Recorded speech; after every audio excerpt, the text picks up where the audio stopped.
പിണറായിയിൽ communist party രൂപമെടുത്ത് 6 വർഷങ്ങൾക്ക് ശേഷമാണ് അതേ ഗ്രാമത്തിൽ മുണ്ടയിൽ കോരന്റെയും ആലക്കണ്ടി കല്യാണിയുടെയും ഇളയ മകനായി വിജയൻ എന്ന പിണറായി വിജയൻ ജനിക്കുന്നത്.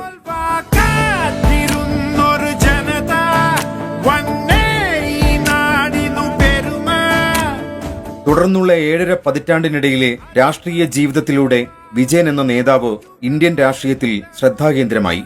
പല കാലങ്ങളിൽ പല പ്രതിസന്ധികളെയും അതിജീവിച്ചാണ് വിജയൻ എന്ന സാധാരണക്കാരിൽ സാധാരണക്കാരനായ യുവാവ് കേരള രാഷ്ട്രീയത്തിലെ ഒന്നാം നിരയിൽ വന്നു നിന്നത്.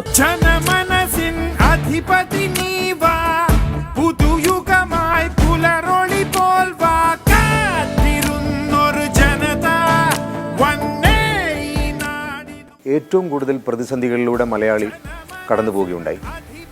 ഈ സന്ദർഭങ്ങളിലൊക്കെ ഏറ്റവും ക്രിയാത്മകമായി മുഖ്യമന്ത്രി പിണറായി വിജയനും അദ്ദേഹത്തിന്റെ ഗവൺമെന്റും ജനങ്ങൾക്കൊപ്പം നിലയുറപ്പിച്ചു.